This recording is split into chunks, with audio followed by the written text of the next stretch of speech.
my question is, right? For you, for everybody, everybody's gonna go in this podcast. Well, so when is the hypercar coming? Hypercar. Oh my gosh. Oh no, that's a you thing. No. Don't put me on the ball, bro. Okay. Don't put me on the ball. I'm poor, bro. No.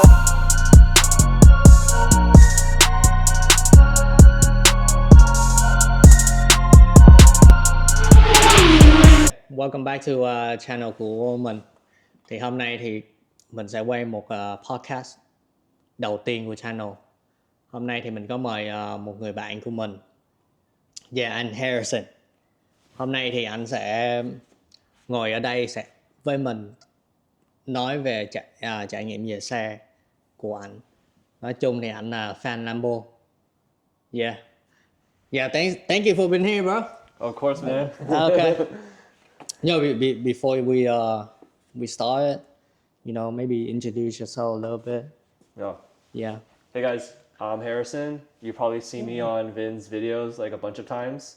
We're always hanging out and doing car shit. So, but yeah, I live pretty close to Vin. We kick it pretty often, and just here to share my experience, share my story. Yeah. So, as you guys know, I told you guys earlier, Harrison is Lamborghini fan, man. That's right. Yeah. And right. Huracan Evo is your second Lambo. Yep. Yeah. Let's start with your car journey. Okay. All the way from the beginning? All the way from the beginning, man. From the bottom to the top. Okay. So I don't know if you guys know the movie that came out in 2013 called Need for Speed. It's like an American movie. Yeah. And I didn't like cars too much back then. Like I like how like shiny cars, I like flashy cars, and I'm like, oh, it's cool, but I never really related to it as much as when I first saw that movie. But once I saw that movie in the theaters, that's when I saw them racing the 3 Koenigsegg's in that scene. I just fell in love with cars. Like after that, I was hooked, and that's around the time where like a year later the Huracan came out. So when that came out, I was like, this is the one. I have to have this someday. I don't care what it takes. I'm just gonna. I need this car. Like I wanted it so bad. I thought about it every day, and that's like I became a car guy overnight because of that movie, and then I saw this car, and that was that. But because I was young, so like I was about 18, 19 at that time, I couldn't get a Huracan like right then and there. Like I didn't have it in the cards. So what I did first is I had like a old Mercedes ML430, and that was my parents' old car. They let me drive it around during college, and I drove that for a while. And then I picked up the Mazda Miata, the 2016 Mazda Miata ND with the soft top in bright ruby red, and it was a stick shift. And I didn't know how to drive stick shift, but I bought the car anyway in stick shift, and I learned on the way out. I drove it home. I stalled a bunch of times. Let's talk a little bit about the Miata. Yeah, for sure. So how do you like it? I mean, it's cool. It's a good first car. I think it feels really raw. It's not very fast, but if it's like one of your first sports cars, it's good. Hey, I wonder, is it 4-cylinder? Yeah, 4-cylinder, 155 horsepower, and about 160 pound-feet of torque, I think. Yeah, that's pretty good for 2,100 pounds, 2,200 pounds. Hey, how much is it?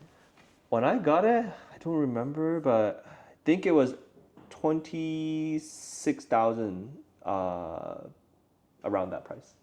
Oh, you bought brand new? Yeah, got it brand new.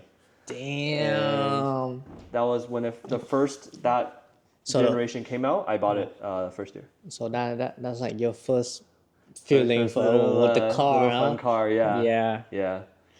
So did you take any Canyon Road? Did I take it? What? Any go? No, any Canyon Road. Oh yeah, I took a little bit, but I was in Miami, so I just went down straight, went to the beach, drove over the water, and then when I took it back to California, I took it once in the canyons. Yeah. So how long did you have it? About a bit over a year. Been a year. Yeah. Any mod or? Yeah, exhaust. I did 2 exhausts, so Hey, it's loud. you know, exhaust is like the number one thing that we always do. Always. Always do. Always. Is like the exhaust. Yeah. Right? Exhaust and tune. Exhaust and tune, exactly. That's what I did. Yeah. So how much horsepower like did you gain out of the exhaust and tune? Probably like 20 horsepower. Oh. Which is Yeah. it helps. It helps. Okay, let's next to your next car. So Okay. you had it for a year, then So I had a year, then I was like, shit, I want more power. So the next car I got a 2013 C63 AMG coupe, and I got it used. I had like 50K miles when I first got it. And, It was a W204. 204. Yeah. And Hey man, that car right now is it's pretty good, man. it's good. It's good. Yeah. No grip. Of course, of course. Yeah. Yeah. So, did you keep it stock or? No, I cut that shit. I did the exhaust again. I did the exhaust. I cut out the cab vac, cut out the resonator, and so it was almost straight pipe. But from headers down, it was just a straight pipe. Oh. So almost, yeah. But it was loud. Yeah, but Super so how's your experience with the C63? You know, it's when I go talk about my previous cars, everyone I know says that was their favorite car. Yeah, that's also mine. From what I owned. So I think I had good experiences with it. I daily drove it when I was working at a job, and then it was so bad on gas, but it was really fun. Well, I thought it was the a really awesome car for sure. I used to have a W204 also. Yeah. C63 W204 503 edition. So what I did with Is that the P31? P31. Yeah, me too. I had the P31. What I did to it, it was straight pipe and supercharged. Oh, okay. Yeah, I went supercharged, Dang. but I only had it for 3 months. So, do you think the supercharger is worth it as a mod? No, You don't think so? I don't think so because How much power did it give you extra? 150. That's good. No, it's in term. If we talk about in term of horsepower with money, right? It is pretty good.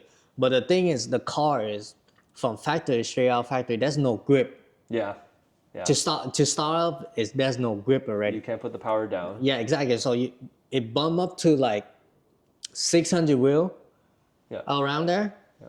So every time I floor, there's no grip. Even I'm at third gear. Yep. There's no grip. Even stock, there's no grip. So like, Yeah, man. For sure, no. So that was my first taste of experience of how important the grip is. Yeah. You know what I'm saying? Like currently right now, we at the supercar level, right? We are really, really used to the grip now.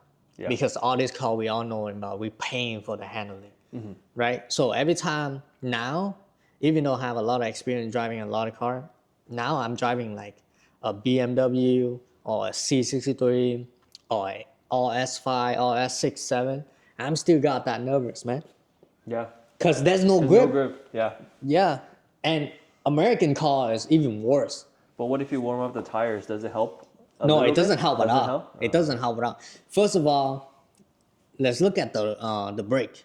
The brake is pretty big, and for somehow, at the wheelbase, right? All these sport cars, they forget about like people buy it, people mod it up and everything. So we can't really change a bigger tire unless you really had to cut it. Yeah, man. And also these cars are front engine, so they're really heavy on the front, so that makes it harder to control. And I think with the mid-engine supercars, the easier handling, even if they're not a lot of grip, a lot of power. Yeah. So after the C63, Yeah. which car coming next? Yeah. So actually, with the C63, someone crashed into it. I was driving home, and then someone in a Honda Civic crashed into me and totaled the car. Total loss. I was so sad. But yeah, a couple months later, I was like, oh, I want some good sounding car. I always liked how the car sounds. So I got a Maserati Gran Turismo. Yeah, I really like that car. Hey, let's talk about a little bit about Maserati, because as in the car enthusiasts, right? In the car world, we always think Maserati is unreliable. So tell us a little bit about your experience with Maserati. Yeah. So I think the image, reputation of Maserati being unreliable, it's true, but not for the Gran Turismo. They kept it really simple with that car, and a lot of the problems people were talking about were with the Ghibli and the Levante, and also the Quattroporte. But the Gran Turismo is so simple, so little electronics in there that not much can go wrong. And the people who made the Gran Turismo was from previously Maserati, and the Ghibli, the Levante, the Quattroporte were made by FCA, Fiat Chrysler Auto. And so a lot of the design and the reliability and the reports and the testing and R&D was not as, was more about producing a lot of volume. So I would say, from my experience, good. It was actually really reliable. And I think everyone who said that wasn't reliable is they haven't really had an ownership experience, especially with the Gran Turismo. Man, you know, the Gran Turismo is also on my bucket list for a long time because it was V8, right? I mean, if we can't compare with today's horsepower, man, right? But at that point, that car is pretty solid, Yeah, it's super solid. right? Sounds good, almost like a Ferrari. Yeah. Sounds very good. Sounds very good, and the look Yeah, it looks good. and the logo. Yeah.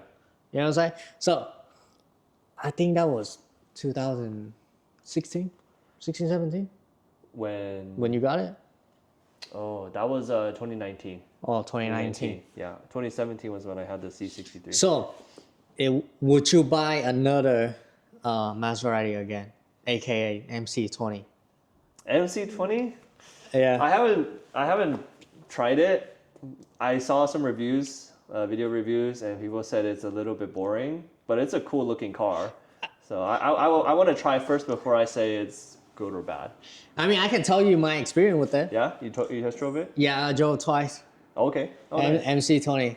Yeah. So my experience with the MC20 is, like you say, it is boring. It is boring, and it's kind of disappointed. As a car enthusiast, right? When you look at Maserati history, right? The MC12. Yeah. So the MC20 Legend. the MC12 is a legendary car, man. Right now, if you want to get one, it's like millions, right? Yeah. So the MC12 is supposed to be like some sort of DNA with the MC12, Yeah. which is it had that look, The look. Yeah. the look, right? The door, and the technology also. But I think they care too much about competing with Ferraris, which is they put in a V6, right? Plus hybrid. Yeah. To me, this is my only opinion, right? The MC20, it would be more amazing if they drop a NA VA, right? Plus a hybrid system. Yeah, or at least make it a V8 with the hybrid technology, not a V6. You know? Yeah, at least like give us some sounds back. Yeah. Because That's what Maserati was known for, a good sound. And then they took that away, and now you have a sterile engine. Yeah, Maserati is supposed to be like, if you can't afford a Ferrari yet, that's when you get a Maserati. Oh, and then they made the MC20 like 280K, and that's, you can pretty much get it pretty close to a new or used Ferrari. Any used Ferraris. Yeah. So it wasn't, marketing wasn't good, and Hey, let's talk about that price, right? You remember, like, that car released at 2020, I think 2019, the end, right? MC20. Yeah, the MC20. I think the first one was 2022 model year, so 2021. Yeah. So probably around there. When the first one landed to the United States, it was 400. No, it was 500, 499. Like, 1,000. dang, that's crazy. Dude, okay. In the marketplace, right? The cheapest one was the MSRP. The cheapest ones you can order is 200 grand. Yeah. So the expensive one was like 250, right? In my mind at that time I was like, yo, this could be my next car. But then after I test drove it, I was like, it's fast though. Yeah. Yeah, I'm sure. If you compare a 570S to with a MC20, to MC20 would smoke that car all day, every day. Yeah. But yeah. in terms of like, what would you want to drive? How, the experience? Yeah, in terms of I know myself a lot because like I get bored of car fast. That's a problem with me. Yeah, so that's why I chose McLaren. Yeah, that's why I chose McLaren. Right. So after the Maserati, so this one the Lambo coming in, huh? Yeah. Wait, not yet. Not yet. So After the Maserati, what you get? I got a BMW i8, and I mean, that was my okay. Let me just say, it was my second least favorite car I ever had. That car, it looks cool. I think it's good to to have it as a cool like symbol or status or whatever. But I think at the time I drove it, and then after 2 months, I wanted to get rid of the car.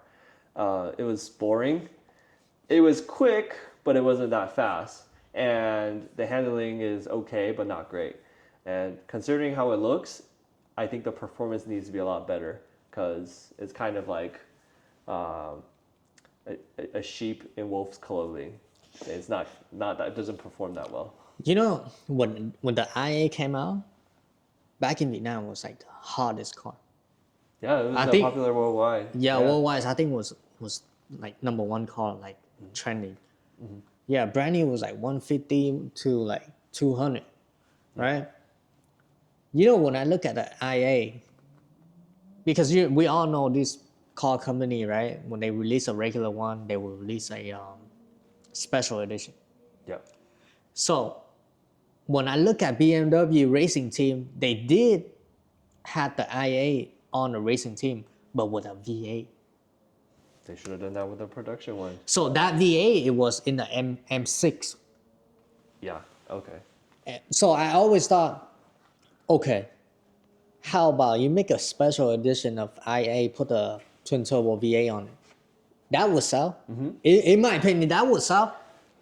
Yeah. Yeah, because right now IA, right, most people consider it as a supercar, but we don't.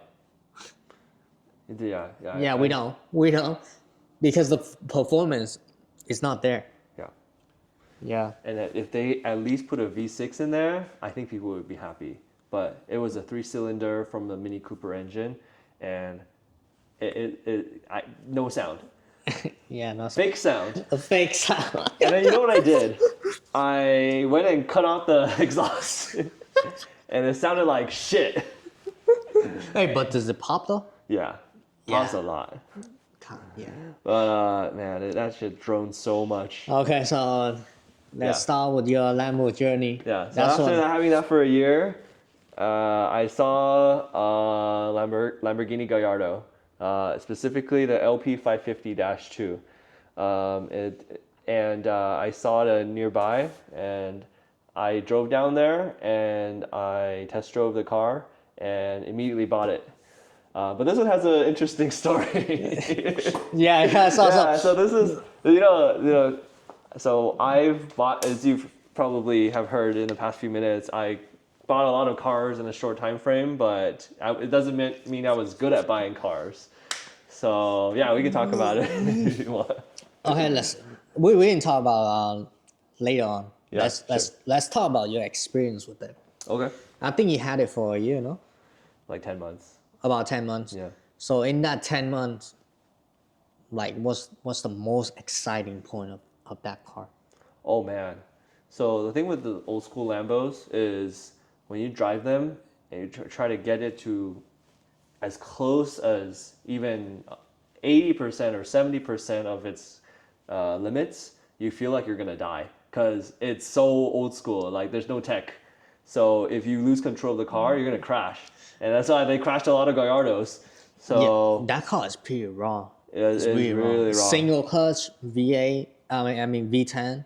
Yeah. It was the last Lambo V10. Yeah. last month. And Last- same in the Huracan. Yeah, Sam was And, at Huracan. Yeah, it was like you said, it was so raw. It was raw, man. That car. That thing, like, you couldn't daily it. Like, realistically speaking, is like not comfortable. And but man, it felt special. Like, I recommend, like, anyone who can test drive it, and then go buy a 570S, and then you get it. Well, no, let's talk about a little bit about Gallardo, Yeah, because Alan also had one and he's still loving it, but his Yeah. car was special edition though. yeah, The Superleggera. Superleggera, yeah. And that one, the pre-LP sounds really good. Man, it sounds Sounds good, amazing. man. Yeah, Yeah, with that IP exhaust, yeah, it sounds really good, man. yeah. Yeah, it sounds really good. It does. So, in that 10 month, let's run down with the maintenance.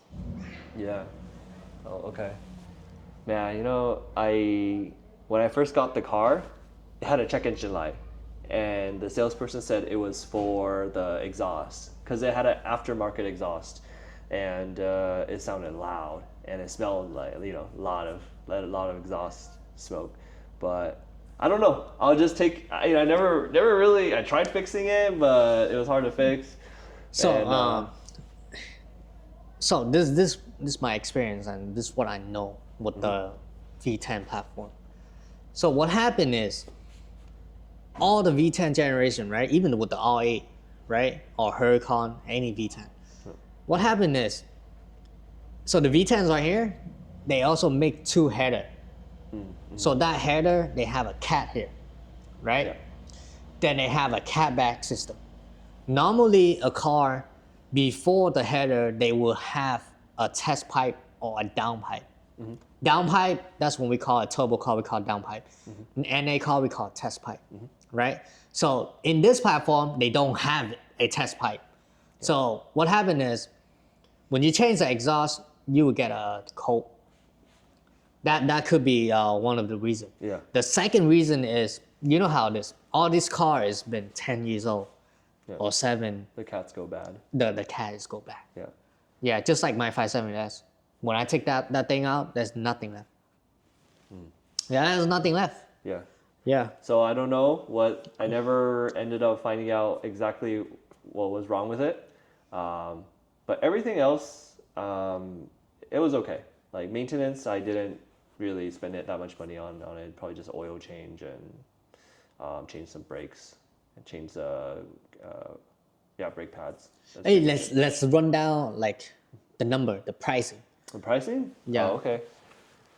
Yeah, I had to think. I don't really remember, but No, approximately. yeah, like all in, I think probably like 3K for like brake pads.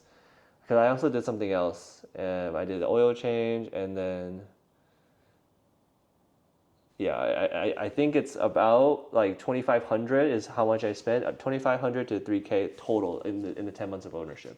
Damn, so in 10 months you spend $3,000 on maintenance. And how many miles? How many I miles? drove 4,000 miles. So in 10 months, 4,000 miles with $3,000 maintenance. And let's talk about insurance a little bit. Insurance? Because like a lot of my viewer are young kid. Oh, okay, they- okay. Insurance, yeah, it's not bad. Of course, there's some things you can do to get discounts on insurance, like put it with your home, or if you have multiple cars. And if you're a little older, then you get a little bit discount on insurance. So, you like how much it costs, I guess. How much is cost in 10 months? Like, approximately. Yeah, I think approximately it was around $300 per month. Like, so 6, I think you pay like 10 months, right? Yeah, So about 3,000. yeah, about 3,000. So to own, so your experience with our Gallardo in 10 months, 4,000 miles, $3,000 in maintenance, $3,000 in insurance. Yeah, So that's about 6,000. yeah, Bro, that's fucking cheap. yeah. I mean, Yo, that's Oh. cheap, bro. it's not bad, but I bought the car. When you buy a car, you got to be careful which car you buy. Yeah, I mean, that's like the nice part of the story. yeah, okay, let's start uh with that, you know? Okay. Like let's start with that. Okay. So like did you when you you know, like when you was looking at the car before you buy it, right? Did you know all this before you bought it? I knew it, but I didn't. So I knew that the car had been in accidents before, but I just trusted what the salesperson told me, saying, "Oh, it's not a big deal." It happens is, you don't know, that person doesn't know. They just tell you it's not a big deal, and then you just buy it. And the car was repaired pretty well, but the price I got it for, I would say I overpaid for it. And when I sold it, I lost a lot of money. So try to avoid those cars. So when Alan showed me the cars, right? I was like, so 2 accident, right? It was 2, right? 2 accident. Yeah. I mean, okay. Accident car is actually not bad in general, right? As long as in the right hand. Yeah. Who fixing it, and the history, right? The history of maintenance, ownership, right? As long you have all that thing lined up, then you're good to go. Yeah. But we here, our experience is, for all you guys is, if you're gonna buy your first supercar, right? Please check it more carefully. Yeah. Yeah. So that's what Harrison did. I learned the hard way, so you don't have to. If you listen to us. Yeah. If I'm pretty sure, like by the end of this year, right? All my viewers is really really want to learn about car. They should have enough experience with all car. I'm talking about all brands. Absolutely. Like because I'm dealing with this like every day. Yep. So this channel basically I'm trying to make it as my experience and your guys' experience. We trying to teach everybody, especially in my community, because it's a Vietnamese channel. Makes sense. Yeah, I want to show the younger generation that like it's not impossible to own a supercar. That's correct. Yeah, it's just how hard you want it. Yeah, how badly you want it. How badly you want it.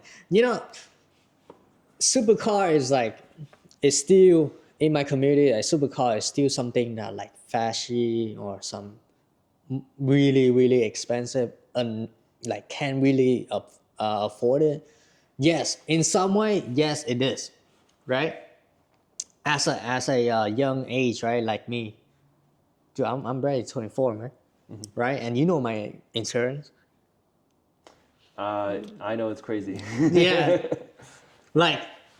But this guy, yeah. I know. Okay. No. You say another video. yeah. No. So I already let them know, like. Okay. Because that's all. That's good. Yeah, man, I crashed too much, man. Yeah, that's the important part. Yeah, man, I need to stop driving crazy, man, like for real. But let's get back to the topic. Yeah. So all your 10 months of experience of Gallardo, it was great, right? Yeah. Yeah, I mean it's amazing. I've been into your car, right? I know how it feels. It's pretty fast for it. We compare like it feels raw. It's fun. And it's raw, and the sounds. Yeah. So let's talk about your latest pickup, man. Yeah. So after I sold the Gallardo, it was because I really wanted to get my dream car. Kind of goes back to when I was talking about when I saw that movie and then the Huracan came out. Since then, I wanted one so badly. So I finally last year bought a Huracan Evo, and that's like my dream come true. And that car is amazing. Like it's perfect. This time because I learned from buying the Gallardo. This time I bought it from the right dealership, and it's perfect. There's no problems with this one, but I learned my lesson the hard way. So now I'm really happy with it, and I drive it pretty often. So yeah. Yeah, so I'm just gonna break straight to your the point, man. Like, if you hang out with me, you already know me. I love speed. That's right. That's you already know. So I'm expecting you to drop a supercharger in there, bro. Oh shit! Okay. If you can donate it. Oh, shit. I mean, Yeah, okay. supercharger. Realistic talking, right? I'm pretty sure that you're gonna keep this car forever, even though you're Yep. gonna get another car in the future, right? Yeah, But yeah. I'm pretty sure you're gonna keep this car forever. I think so. But at some point, you gotta keep up with us. Yeah, You, I you will need get some horsepower, man. eventually. I'll get a supercharger. I'm already positive that I want one. So besides supercharger, right? What's your plan with this car? So you already did the wrap. Yeah, with this car, I mean, what I want to do next is wheels and wing, and probably some like side skirts, and kind of like I don't know. This will be a lot later, but there's this really cool exhaust from Brazil that I want to put on Oh, there. that's Yeah. okay. Um, because you have like your past experience with car is really fast. You know what I'm saying? Like you keep a couple months, not even a year, right? This is my experience of owning car and really get a bond with the car is you need time. Like this is I learned after I did everything with the 57S is I did it too quick, right? Yeah. So Yeah. you saw it. Like I did everything possible as much as I can as with the stock motor, stock transmission. And that's all I can do with it. But then after I did everything, I drove it for 3 months, right? I already got bored.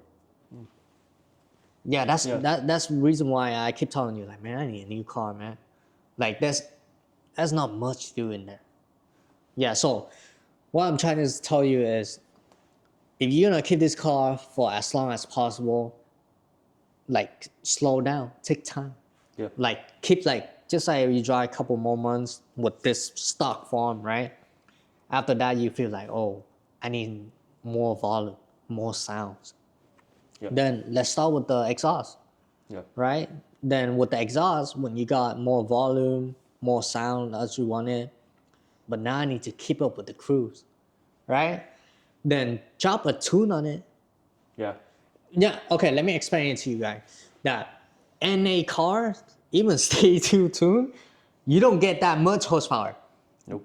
but it make a different feeling. Like throttle respond, Yeah. yeah, and upshift, downshift faster. It's definitely a little bit touch, right?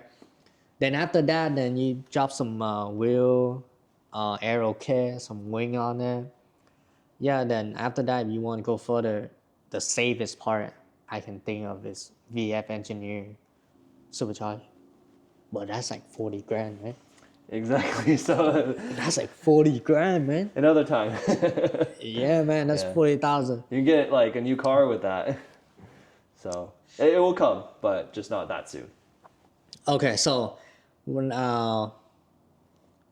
let's talk about your experience in the car community, like car show, car meet, car cup, car cruise, and some racing. Okay. Yeah. So let's start with the car community. Okay. Yeah. So what do you think in the supercar community? Because right now we're in the supercar community, right? So I want to hear your opinion, or tell them, like, what do you think in the supercar community right now? Some first impressions of the supercar community is your car is the world is small and people will know your car, so they'll know you and you'll know them. So your reputation does matter. If you not don't do stupid shit, be nice and be professional and don't screw people over. I think that's an important part. The other thing is, if you just have a car like this, you get invited to a bunch of events all the time. People will DM you on Instagram or text you and say like, "Hey, we're doing this show, or we have this event going on. You come through." And when you go, you create really cool memories that exclusive a lot of the time, and you make new friends, and it's cool. Networking, that was the key. Yeah. Yeah, networking, that was the key. You really open up your network with a car like this. Yeah, but a lot of really interesting characters in the car world. A lot of business owners, a lot of people that they just it's a lifestyle. So Yes, it's really cool. it is a lifestyle. Man, you know me. My experience is just crazy.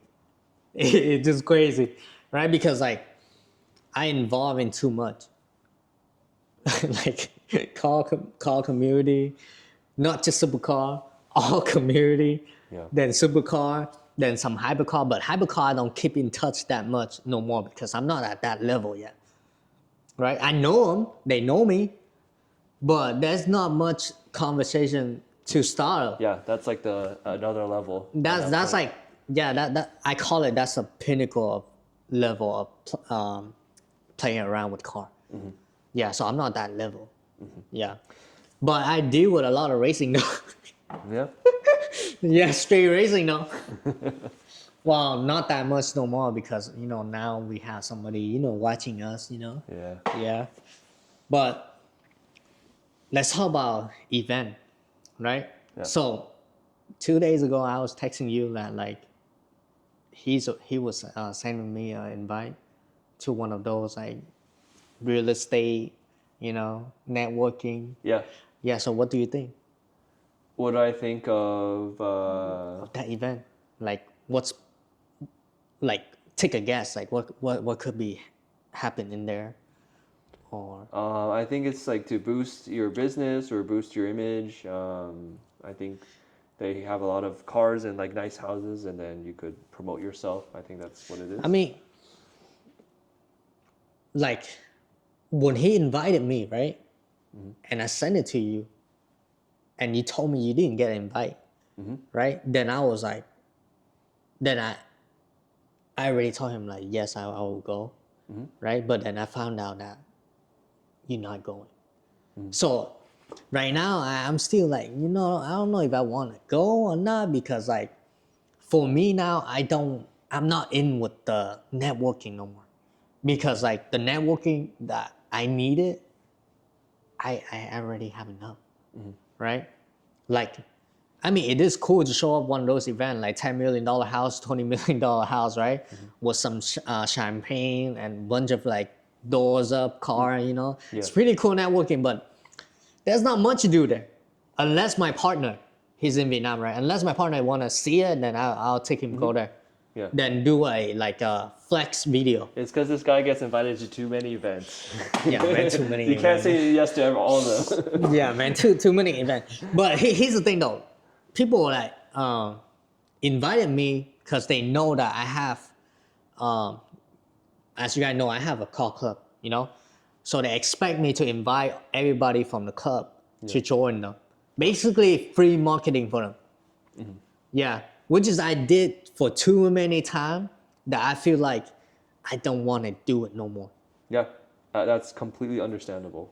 Yeah, so like, let's see how I go. Because I did text him like, yo man, might as well like send a message to Harrison. Mm-hmm. I mean like, okay, I know you're not watching this. So we're just gonna tell what my thinking is. Sure. Right? So, me, I host a lot of event, car show, anything with car I hosted before. So it looked like he don't have that much experience, man. Yep. Just by sending an invite, then you already can tell like, okay, so basically you send an invite to see how many people will show up with a nice car for your promote, mm-hmm. right? If nobody come in, then you're not gonna host the event.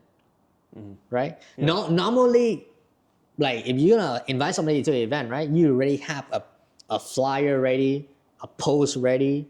Yeah. You know which car already coming, right? You gotta have the foundation. Yeah. Right? But it looked like they don't have a foundation. Yeah. And after a while, you can just tell these things immediately. Yeah, like bro, you can't just invite everybody from just a text. Yeah. And you copy it and send it to everybody. you know? Yeah. It gotta be like some special stuff. Exactly. Like AKA put some girls on it.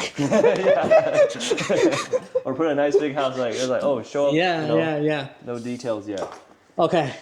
So we already covered like, of course we not cover like everything, you know what I'm saying? But we already covered like car community, car experience. Let's talk about your job. How can you afford all this car, you know what I'm saying? Your job, your side hustle, Yeah. you know? Yeah.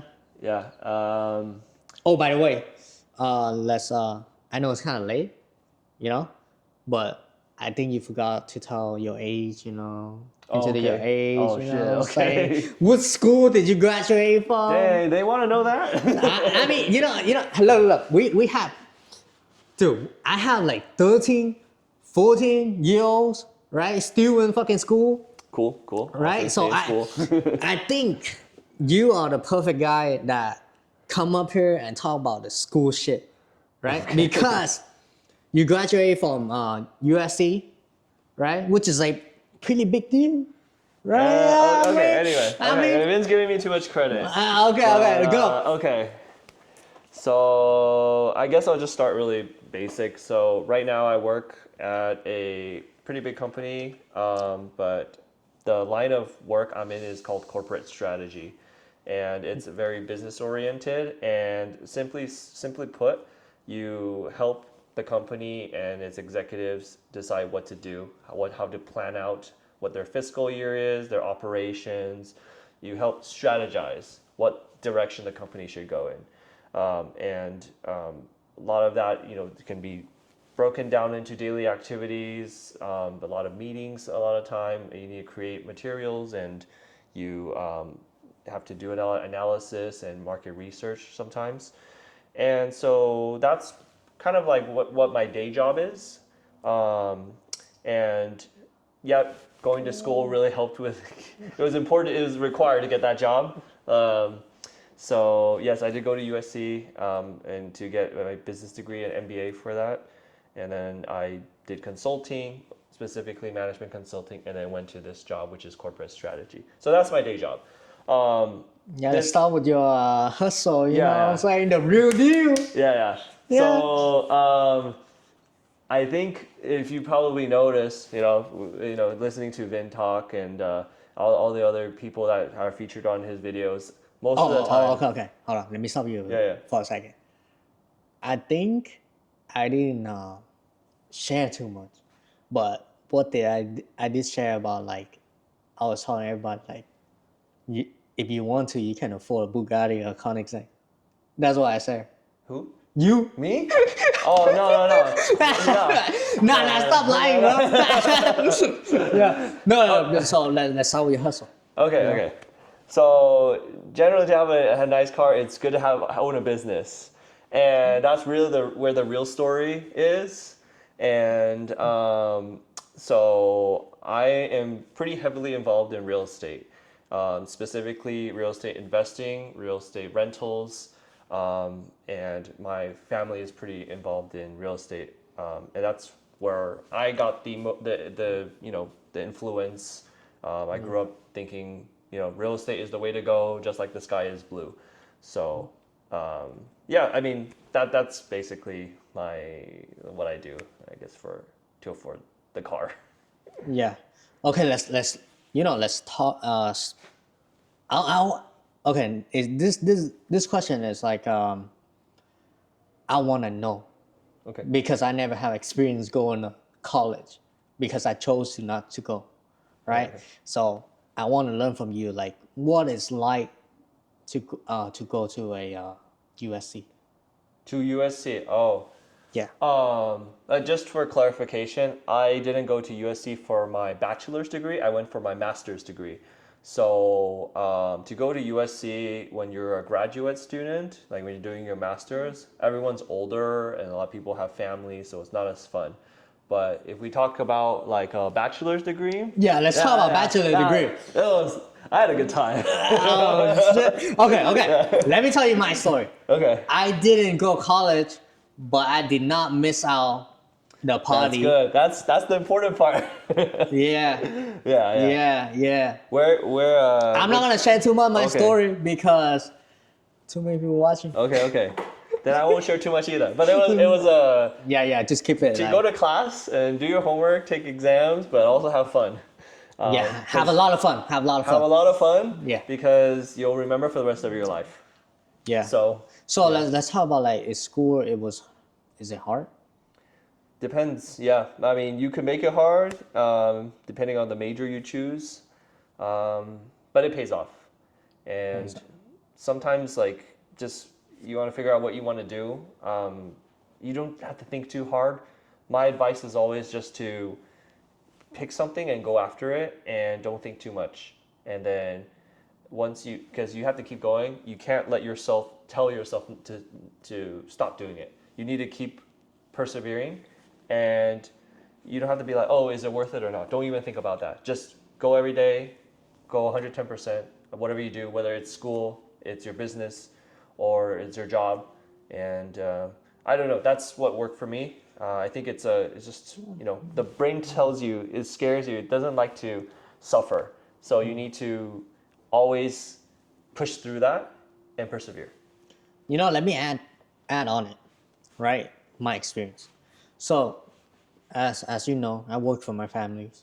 I work at a young age, right? Because I see, okay, what's the point for me to go in college, right? Spend that 4 years or 6 years to get a degree and work for somebody else. Mm-hmm. Basically, I'm working for somebody else to get rich, bro. Mm-hmm. Right? How about work for families and make it bigger, which is all you can see. Mm-hmm. Yeah, it got bigger. Yeah. Yeah, man, it got bigger, right? But I'm trying to tell you guys, if you don't know what you're doing in your life right now, then stay in school. Because school will provide you enough knowledge that you figured out that, oh, I'm good at this. Yep. Right? Exactly. 100%. Then we also have that another 50% of people that don't like school, right? But they're good with hand, mm-hmm. right? Mm-hmm. And they have a different thought. So with that, those people, right? You got like me. Basically, I'm just telling you the story, right? Like me, right? Like I know that the next 6 years, right? I had the money. I have more money than people that go in school. But the thing is, after they finish school, right? After they struggle with school, they will have a good job, right? Then they will bounce back. So my experience is I'm trying to like gather as much information, right? As much experience to be good at the job that I'm doing right now. Mm-hmm. So that was my goal. So if you guys not going to school, you guys should find a job or a career that master it. Yep. Whatever you do, go 110%. Work as hard as possible, because if you are lazy, then it's not going to happen. Yeah, man. It's not going to work. Man, look, man. In my mind right now, it's like there's nothing is dream, except for Ferrari or some shit. That is dream, man. Yeah, that is just that's dream, a good dream, right? But you gotta appreciate yourself a little bit. That like, look, man, locked in. Yep. Right? In. Just say like, okay, the next 3 years, I can afford Lambo. It could happen, because Lambo right now you can get one for 60 grand. Yeah. Yeah. You might have to save some money for repairs. Yeah, man. He's technically right, but yeah, man. I mean, it's out there. Yeah. Price range, all price out there, right? Yeah. It's not possible. Okay? So work hard. Yep. You know what I'm saying? Yep. Yeah, work really hard. I think we cover everything, bro. Yep. Yeah. So, okay, if you guys would like to see his property, I will show. Yeah. Oh, we can do that. Okay. Okay, we'll talk about that. Yeah, we'll talk about it. Yeah, we'll talk about it. Okay, but my question is, right? For everybody, everybody's gonna go in this podcast. Well, so when is the hypercar coming? Hypercar. Oh my gosh. Oh no, that's a you thing. No. Don't put me on the ball, bro. Okay. Don't put me on the ball. I'm poor, bro. No, hell No. no. I'm so just full disclosure. I'm the kind of person that doesn't like to state something before I achieve it, unless it's pretty close, like within a year. Or Okay, so. It's not gonna happen. Okay, let's talk about a dream hypercar. A dream hypercar. Yeah, a dream hypercar. It better not be Lambo. Because Lambo don't have hypercar, you gotta know that. Yeah, I'm a basic. I like the P1. It's a nice car. It's Then so that means I had to change? What? What do you No, mean? I'm just kidding. My dream car is a Senna. Actually, yeah, I think so. So the more realistic dream car I have is a Senna, but I would really like a P1. Yeah, I would like P1 too, but think about the price right now, like at this point, I mean, in a couple of years, I think we only can afford Senna. It's gonna keep going up and up too. It's like Senna. Man, it keeps getting And farther and farther away. Senna is not hybrid. We can keep it forever. We don't have to worry about battery. So That's true. so Senna is in my bucket list. Yeah, I told him like 10 years. Yeah. Yeah, 10 years. In 10 years, I'll You'll probably see this guy with maybe less than 10 years. No. Man. So just say we were not able to have a hypercar, right? What would be an upgrade from a Huracan? Oh, for sure. Aventador S. I think I would really, really like one. But I'm gonna tell you, I've always liked the Huracan, so it's probably not leaving anytime soon. But if I had to upgrade, some Aventador. So, man, I have nothing to upgrade, bro. I'm just gonna, I'm just Yeah. gonna drop the engine and 1600 horsepower, man. That's the way to go. Because I do love Aventador, right? If you talk about sound, best sounding, Sounds great. Yeah. sounds fucking amazing, right? Amazing. But you know me, for me is I need a sound, and I also need the performance. Yep. Yeah. Yeah. Because I need to keep up with those motherfuckers. Yeah. That's a perfect car to keep up with. So I know this videos. My boy Andy will watch it, right? Yeah. My boy Andy is watching it. Yeah. He's getting Rivalto. Rivalto, yes. Hey, Loki, I really want. I don't think he should get a Rivalto now because the price is crazy. Isn't it going down? It is going down, but it's still still crazy. like 700. Yeah. It's right? still really high. Realistically, I will pay like 500 max. Do you think that will happen in 3 years or no? Yeah. In 3 years it'll get hit 500? In 3 years, yeah. But then that would mean, actually, if the Revuelto hits 500, I think the Aventadors are still gonna stay like around 300 or 400. Okay, you gotta understand, Aventador that's it. Yeah. This is it. So I think they'll still stay pretty like where they are at right now. They won't go down in value. Unless you drive it more. Yeah. Unless you drive it more. Exactly. Yeah. But here's the thing though. Every car, the first 5 years, they drop crazy. They drop 50%. Right now, they only drop the markup.